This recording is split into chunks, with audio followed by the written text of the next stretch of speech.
Hvala lepa tudi vam, spoštovana državna sekretarka.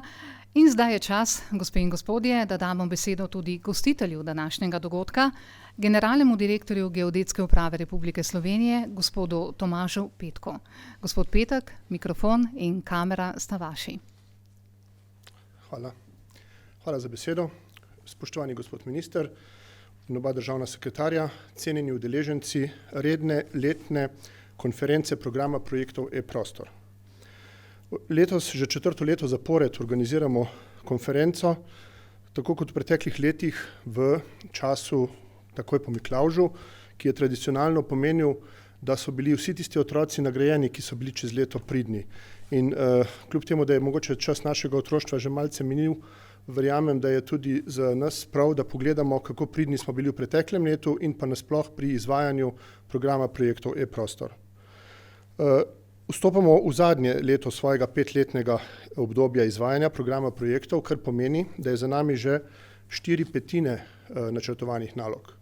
Podrobneje vas bodo o realizaciji teh nalog v nadaljevanju seznanili kolegi. Dovolite mi, da na tem mestu zgolj povzamem nekatere izmed realiziranih. Uspešno smo zaključili izboljšavo grafičnega dela zemljiškega katastra. Zaključen je proces skeniranja elaboratov geodetskih meritev, kar pomeni, da danes razpolagamo s preko 22 milijonov dokumentov v skeniranju v digitalni obliki, kar je predpogoj za uvedbo elektronskega poslovanja. Na skupni infrastrukturi za prostorske informacije nastajajo spletne storitve, ki omogočajo neposredno uporabo prostorskih podatkov v posameznih poslovnih procesih. Izveden je tudi zajem in kontrola za 77% ozemlja Slovenije za poseljena zemljišča.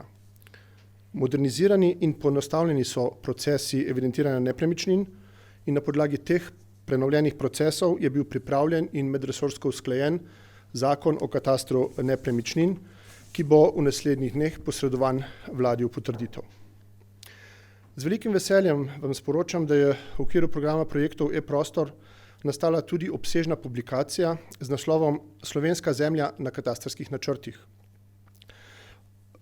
ki bo izšla tako v tiskanem kot tudi v digitalni obliki.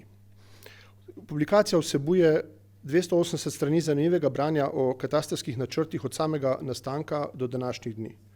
Vsebina je obogatena tudi z obilo barvnih slikovnih prilog in dobro poznavanje naše bogate preteklosti je namreč predpogoj za še boljše in uspešnejše poslovanje v prihodnje.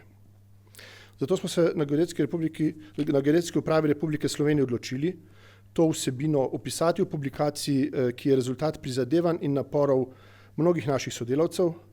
Gradivo je dostopno, kot sem dejal, tako v tiskani, še enostavneje pa v digitalni obliki na spletni strani. Na tem mestu bi se zato rad zahvalil vsem tistim sodelavcem Geodetske uprave, ki so v ekipi pod prizadevnim delom kolega Janeza Slaka zaslužni, da je ta publikacija ugledala luč sveta. Če se ozremo torej nazaj, lahko ugotovimo, da smo bili v minulem letu zelo pridni, kar pa gre seveda zahvala številnim sodelavcem, tako na Geodetski upravi Republike Slovenije kot na ožjem Ministrstvu za okolje in prostor, ter seveda tudi Ministrstvu za javno upravo, kot tudi mnogim predstavnikom zunanjih izvajalcev, podjetij, ki so v vseh 5 projektih programa projektov pokazali, da se zastavljene cilje lahko doseže. V vseh 5 projektih je bilo namreč doslej opravljenih nekje 1200 človek mesecev dela, kar pomeni impozanten prispevek k digitalizaciji področja in pa pospešitvi izvajanja procesov na področjih urejanja nepremičnin in pa prostorskega načrtovanja. Vse številne aktivnosti v okviru teh 5 projektov je seveda bilo potrebno uskladiti in administrirati, za kar pa gre zahvala tudi sodelavcem v projektni pisarni. Kot je rečeno, je pred nami zadnja 5. projekta, ki je po času sicer kratka, po zahtevnosti pa morda najtežja. Začenjamo namreč fazo implementacije doslej narejenega, v okviru katere moramo preoblikovati obstoječe poslovne procese v skladu z novimi informacijsko podprtimi rešitvami. Pred nami je torej še kar nekaj izzivov in zahtevnih nalog na področju povezovanja in uporabe prostorskih podatkov v digitalni obliki. Ministrstvo za okolje in prostor skupaj z Geodetsko upravo zato tudi v bodoče svoje aktivnosti usmerja v zagotavljanje pogojev za še učinkovitejše in racionalnejše delovanje ter večjo usmerjenost k uporabniku. Kot je omenil že državni sekretar, si na Ministrstvu za okolje in prostor in Geodetski upravi prizadevamo, da bi v naslednjo finančno perspektivo vključili tudi naloge vzpostavitve slovenskega digitalnega lokacijskega okvira, ki bi omogočil zagotavljanje inovativnega digitalnega prostora za zelene investicije. To nameravamo doseči z digitalizacijo procesov, ki jih izvaja ministrstvo, saj bi na ta način navedene procese lahko izvajali hitreje in učinkoviteje. Vsem skupaj želim uspešno izvedbo 4. konference programa projektov e-prostor v želji, da se na zaključni konferenci srečamo v živo.